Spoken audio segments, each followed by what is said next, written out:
Hello, hello, hello. It's me again with the video, Sani Yusuf. Today's video is about resilience and overcoming challenges and why resilience is necessary, right? And this comes at the back of England not winning the Euros. It didn't come home, unfortunately, guys.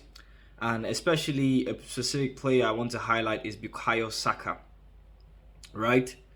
And if you don't know what has been going on because you live as a crab in a hermit, England lost the Euro 2021 finals against Italy. It was via a penalty shootout. England played absolutely well. Italy played well. This is not a football topic. This is about life. Now, a specific player called Bukayo Saka, a 19-year-old black kid, and I'm not highlighting his skin color because I want to racialize this, but there's a reason why I'm doing that, so please stick with me. He plays for Arsenal Football Club, which happens to be a football club I support, so let me just put that out there. And Saka is easily our best player right now. He won Player of the Year. He had a phenomenal year. Great player. Now, Saka took the last penalty. Now, if you don't watch football, you tend to leave either your best player to take the last penalty or someone that is really good, right? It's like if in athletics, the person that runs the last leg tends to be the fastest. We call it the anchor leg, the fastest person in the team for the most part. Now, what's interesting is he was getting a lot of abuse, specifically racial abuse, because I remember when we were watching it, I said, oh my God, all the players that missed, the 3 players that missed were black. This might give the racist people field day. We were joking about it, and it ended up happening. So Saka is 19. He has never taken a penalty in his, I think, professional life, in his career, like televised, right? But here's the thing. Everybody's talking about how trying to cuddle him, saying he shouldn't have been allowed to take the penalty. I call bullshit on that. Bukayo Saka is an amazing footballer. And the fact that his coach, if you look at the videos, the coach asked him, is he good with taking a penalty? He said yes. If he has scored, we would not be having this conversation. Penalties are 50-50. You either score or you miss. That's just what it is. You score or you miss. You understand? You score or you miss. So there's nothing wrong with the fact that he missed that penalty. He had the guts to stand up and be counted. The reason why his case relates so much with me is I've played football, not professionally, but I played in my high school and I played in my university. And I am that person. I will never shy away from challenge. The whole point of becoming comfortable under pressure is that you have to face the pressure. Now, the 2 penalties I've taken in my life, I missed both of them. The first one, we were at Corona High School in Agbara in Ogun State. We went to play and we got a penalty because some guy handed the ball and I was a striker and I stepped forward to take the penalty. Why did I step forward? Everybody was too scared, being too scared to be the person that eventually missed. But they were not even thinking about, what if I'm the person that scores? And that's the difference between the mindset of winners and losers. A lot of people are saying, oh, he should have not been allowed as a 19-year-old to take a penalty. Why not? Does penalty have an age range? If he had scored, we wouldn't be having the conversation. I'm pretty sure he scored a penalty in training. But he had the guts to say yes. And it reminds me, when I was young, I stepped forward and I was pissing myself. And I remember I missed the penalty because I missed the target. It was raining and I completely missed the target. But in training, every day I was banging those penalties. Then I remember also we were at university. I took a penalty. I got fouled. I didn't even know it was a penalty. I took the penalty and I missed the rebound. And my co-striker scored the rebound. And I remember him telling me, get out of here. You cannot even score a penalty. And I was just looking at him like, well, he was just a very weird individual that had no emotional intelligence at all. But I still stepped forward to take the penalty. And I remember while I was taking the penalty, my friend in the back was like, Sani's going to miss this thing. He go miss Sam. He go miss Sam. Good sportsman that I had. But I won't blame them because I caved into pressure. But it made me a stronger person. Tomorrow, if we go to a competition, I will still want to take a penalty because it made me go and train penalties. So Bukayo Saka is going to be fine. He's going to take this. He's going to learn from it. He's going to go train his penalties and become better and better and better and better and better and better. So that the next time he has this opportunity, he will step up. There were other senior players that did not step up. They did not step up. There's another video that was being shared about Ronaldo telling, when they were taking penalties in a competition, he was telling Yao Moutinho, his teammate, like, hey, Moutinho, no, come, you're going to take one. You will take one. Don't worry, it's in God's hands now.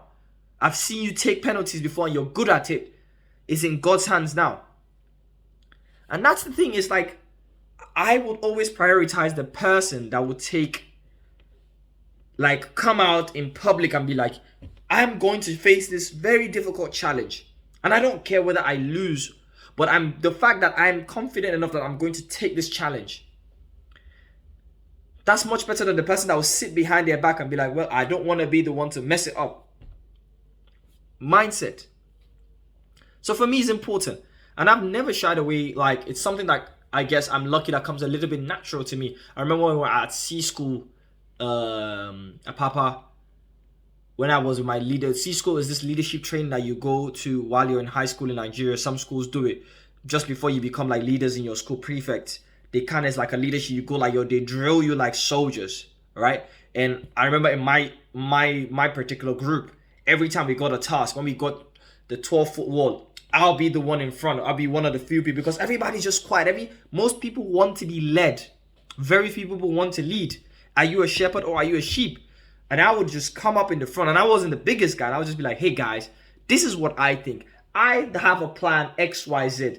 I am never shy to voice my opinions. The person that stays silent, if he may have the best idea, but if you stay silent, no one will ever know your great idea.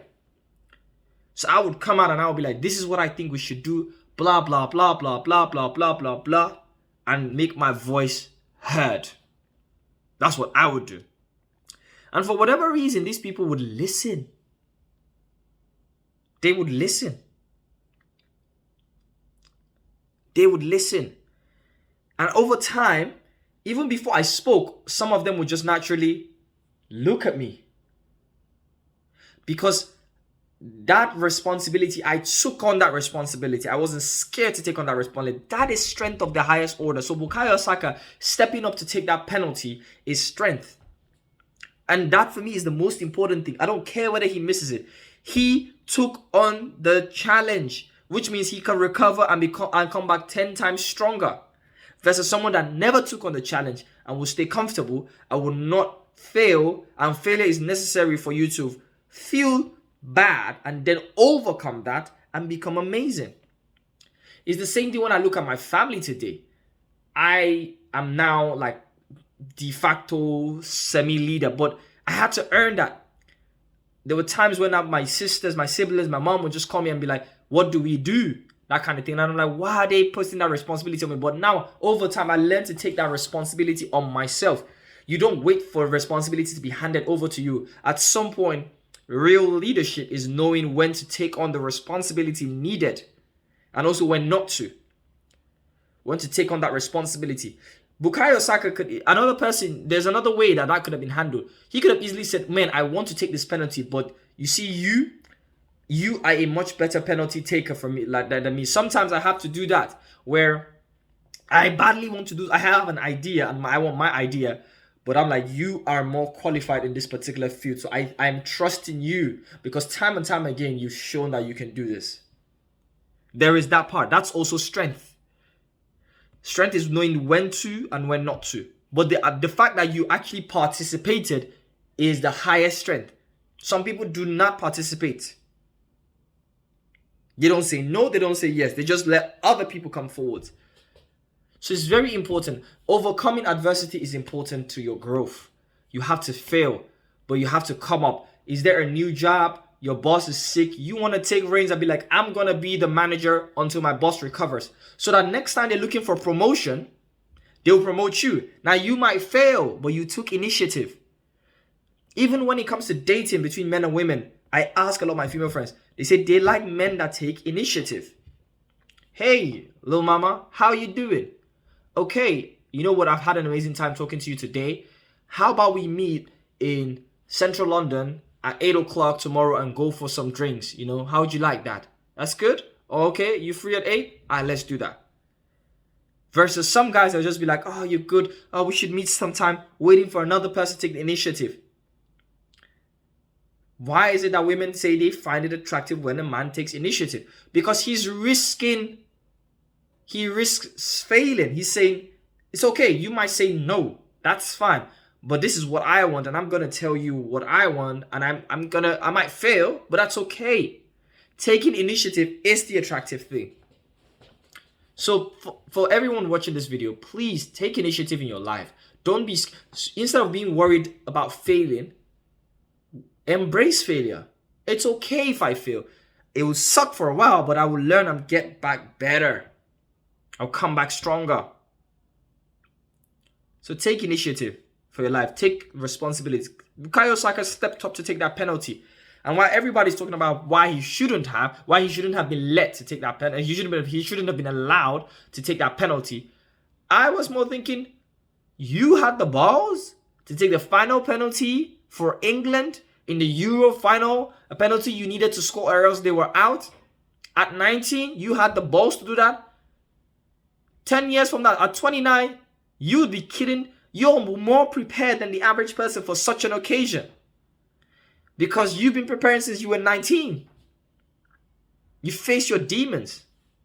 You've looked at them in the eye and said, I'm going to fight you today. That for me is the highest level of growth, the highest level of strength. And I respect that, Bukayo Saka. You're going to be okay. Because I can relate to that.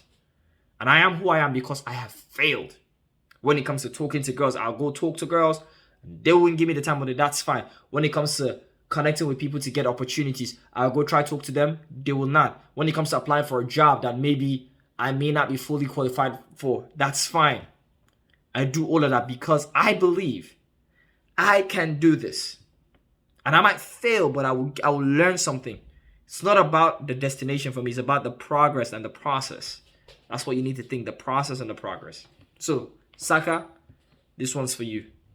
Stay safe.